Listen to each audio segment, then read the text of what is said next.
প্রভা আপুর ভিডিও দেখিয়ে প্রস্তাব দিয়েছিল নায়িকা মিষ্টি জান্নাত। জান্নাতুল ফেরদৌস মিষ্টি, যিনি সিনেমায় মিষ্টি জান্নাত নামেই পরিচিত, একাধারে অভিনেত্রীর প্রযোজক, ব্যবসায়ী ও দন্ত চিকিৎসকও তিনি। 2014 সালে বড় পর্দায় পা রাখেন এই অভিনেত্রী। গত এক দশকে কাজের মাধ্যমে যতটা আলোচনা এসেছেন তার থেকেও বেশি আলোচিত হয়েছেন ঢালিউড সুপারস্টার শাকিব খানের তৃতীয় বউ হওয়ার গুঞ্জনে। তাছাড়া তমা মির্জা ও শাহরিয়ার নাজিম জয়ের সঙ্গে দ্বন্দ্বের জেরে আলোচনায় আসেন নতুনভাবে। সম্প্রতি ঘটে যাওয়া নানা বিষয় নিয়ে তার সঙ্গে খোলামেলা কথা বলেছেন মিষ্টি জান্নাত। সাক্ষাৎকারটি নিয়েছেন আমাদের প্রতিনিধি। শাকিব খানের তৃতীয় বউ হচ্ছেন, এই গুঞ্জন কি সঠিক? মিষ্টি জান্নাত জানান, বিষয়টি যেহেতু গুঞ্জনের মধ্যে আছে সেহেতু এর মধ্যেই সীমাবদ্ধ থাকো।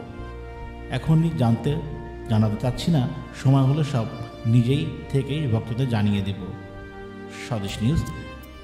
একাধিক ব্যক্তির সঙ্গে আপনার প্রেমের গুঞ্জন আছে, এই বিষয়ে কি বলবেন? মিষ্টি জান্নাত জানান, অনেকে প্রেমের প্রস্তাব পেয়েছি, গিভ অ্যান্ড টেক করতে হলে তো সমপর্যায়ে আসতে হবে। সমপর্যায়ে তেমন কাউকে পাইনি। শুধু প্রেমের প্রস্তাব কেন, খারাপ প্রস্তাবও পেয়েছি। অনেক বড় বড় অ্যামাউন্ট অফার করা হয়েছে, কিন্তু আমি রাজি হইনি। সত্য কথা বলতে সমপর্যায়ে কাউকে না পাওয়ার কারণে কারোর সঙ্গে প্রেমের সম্পর্ক হয়ে ওঠেনি। এখন কি কেন বিয়ে করেননি? মিষ্টি জান্নাত জানান, লাইফ পার্টনারের জন্য তো সমপর্যায়ে কাউকে পেতে হবে। সমপর্যায়ে কাউকে পাইনি, এই জন্যই বিয়ে করা হয়নি। পেলে বিয়ে করে ফেলবো। সাকিব তো আমার থেকে শিক্ষার দিক থেকে পিছিয়ে আছে, অন্য সাইডগুলো মোটামুটি ঠিক আছে, তবে এই বিষয়ে পরিবারের সিদ্ধান্ত নেবে। সাকিবের সঙ্গে যদি বিয়ে না হয় তাহলে কি প্রতিক্রিয়া থাকবে আপনার? মিষ্টি জান্নাত জানান, এখন কিভাবে বলবো, এটা তো সময় বলে দেবে কেমন লাগবে। সাকিবের তৃতীয় বউ হিসেবে গুঞ্জন কেমন অনুভব করেন? মিষ্টি জান্নাত জানান, শুরু থেকে গুঞ্জনের বিষয়টি এড়িয়ে যাওয়ার চেষ্টা করেছি, তবে এই ইস্যুতে যেমন ভাইরাল হয়েছি তেমনি সমালোচিতও হয়েছি।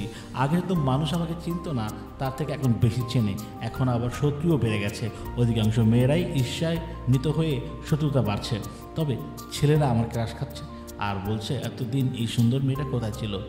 শোনা যায় চলচ্চিত্রে গিভ অ্যান্ড টেকের সম্পর্ক বেশি। আপনি এ ধরনের পরিস্থিতির সম্মুখীন হয়েছেন কিনা? মিষ্টি জান্নাত জানান, অবশ্যই ফেস করেছি। যেগুলোতে ফেস করেছি সেগুলো সিনেমায় কাজ করিনি, এর জন্য কাজের সংখ্যাও কম। যেগুলো ফেস করিনি সেগুলোর কাজ করার চেষ্টাও করেছি। আমি আগে জানতাম না যে মিডিয়াতে যে ধরনের প্রস্তাব দেওয়া হয়, প্রযোজকরা সুন্দরী নায়িকাদের বিভিন্ন প্রস্তাব দেয়, প্রেমও শুরু করে। আমি প্রস্তাবে রাজি হইনি, প্রেমও করিনি। ওই সব সিনেমার কাজও বাতিল হয়ে করে দিয়েছি। এগুলো যে শুধু মিডিয়াতে হয় এমন না, এগুলো অন্য সেক্টরও হয়। যদি মেডিকেল সেক্টরের কথা বলি, আমি যখন প্রথম বর্ষে পড়ি তখন এক শিক্ষক রুমে জোরপূর্বক ডেকে নিয়ে প্রভা আপুর একটি ভাইরাল ভিডিও আমাকে দেখিয়েছিল এবং খারাপ প্রস্তাবও দিয়েছিল। আমি রাজি হইনি, ফলে আমাকে 3 বার ফেল করানো হয়। এই ঘটনায় প্রিন্সিপালের কাছে নালিশও করেছিলাম, কোনো প্রতিকার পাইনি। শুধু তাই নয়, অন্য শিক্ষার্থীরাও ডিস্টার্ব করেছে, আমার পোশাক নিয়ে কথা বলতো। এক শিক্ষক আমার ওয়াশরুমে ঢুকে পড়েছিল। এই ঘটনার পর ওই শিক্ষকের বিরুদ্ধে ব্যবস্থাও নিয়েছিল কর্তৃপক্ষ। বর্তমানে কী নিয়ে ব্যস্ত? মিষ্টি জান্নাত জানান, হাতে বেশ কিছু কাজ আছে, সেগুলো নিয়েই বর্তমানে ব্যস্ততা যাচ্ছে। সময় হলে সেগুলো সবাইকে জানিয়ে দেব।